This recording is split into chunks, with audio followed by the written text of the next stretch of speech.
Hello, my name is Maris, and I'm not sure how it is you've stumbled across my vlog, but I'm happy you're here, and I hope you stay. Okay, where to begin? Over spring break, I was part of an intercampus volunteer weekend thingy. It was basically a bunch of students from a lot of different campuses coming together. It was around 700 people, I think. Yeah, 700. That sounds right. And it was things like volunteer training and other, more tangibly helpful work. Not that volunteer training isn't, but work with me. It's not the point. The best part was the last night.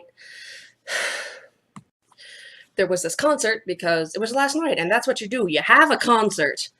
And if you wanted to go up on stage and sing with the band, you had to like put your number in a big, big jar full of numbers, and they would pull people from the jar of numbers, and the corresponding human being would get to go up if they wanted and sit with the band.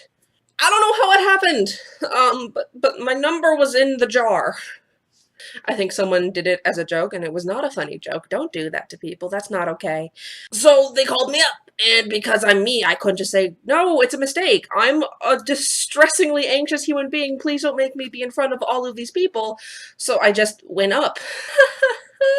I did not want to do this. I don't know if you've noticed.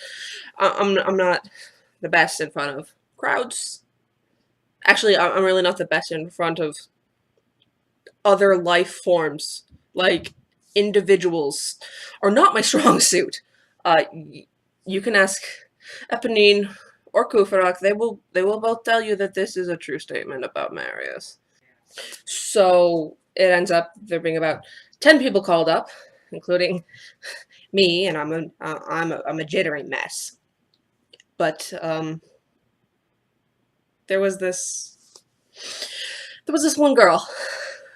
Um, there was this girl, and she had blonde hair and gorgeous eyes, and she just kind of came and stood next to me, because I guess it was kind of obvious that I was, you know, this close to having a panic attack in front of the aforementioned 700 people.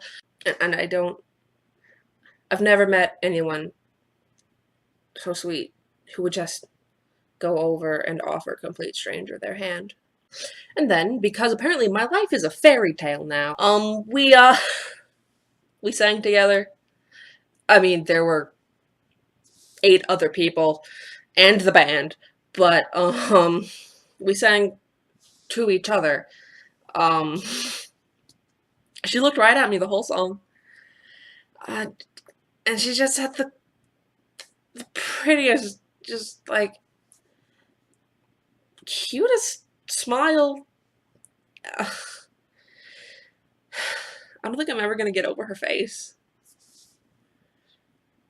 I wanted the song to go on forever, despite, the 700 people. But yeah, time happened the way time happens, and it was over pretty quickly. So it ends, and she gets pulled away by a friend of hers, and I can't just butt into this conversation. I mean, I suppose it's physically possible for people who aren't me to enter conversations with strangers, but I'm me. Um, but I figured I'd find her later that night. But someone told me her dad took her home pretty soon after the song, and I was heartbroken, which sounds weird, but I'm kind of weird. I basically didn't leave my apartment for like a fortnight. I'm pretty sure Kufrock was on the verge of calling the cops just to make sure I wasn't dead. Um, or coming all the way out here to break down my door. Or both. Kufrock extreme. I'm still pretty much a mess. Uh, because why respond to things rationally when you can be me instead? I just miss her a lot. It sounds ridiculous now that I've seen this girl and I've shared the song with this girl. I can't really imagine being with anyone else. She's perfect. She's perfect. I mean, have you ever just met someone and just knew they were perfect? That's her. That's this girl for me. I mean, everyone's perfect is different. She's mine. I wanted to talk to her after because I felt this connection. It was really intense. And I thought I'd found her later that night, and I tried to talk to her, and it was someone else because my life is a joke. My life is a single, long-running joke that I couldn't get her off my mind. I mean, just thinking about her face and her voice and her perfectness, her perfection. We have a noun for perfect. It's perfection. So I did some asking around. I found her YouTube videos because everyone is on YouTube. Thank God for the modern age. Actually, Eponine found her videos. Can I just take a moment to say thank God for Eponine? She is the best friend I could ever hope for. Like, God bless Eponine. And so I watched every single video because what's moderation? And she's even more amazing than I thought.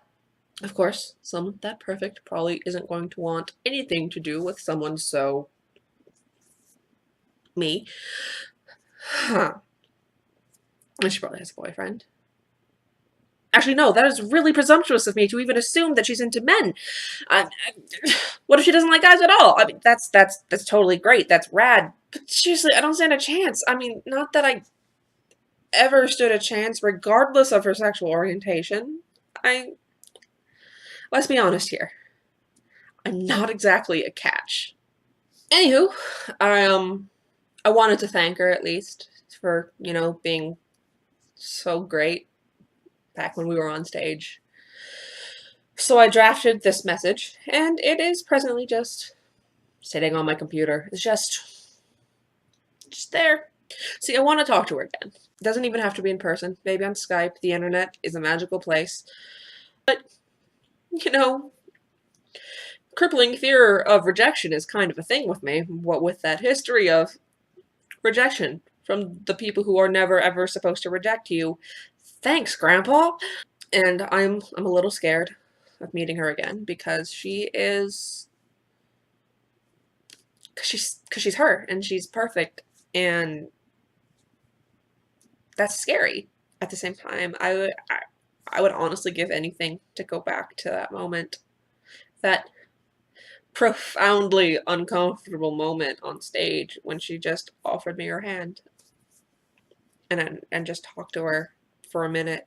Okay, so I think I might have embarrassed myself enough for today. Good evening, and in case you're watching in a different time zone, good morning, good afternoon, and good night.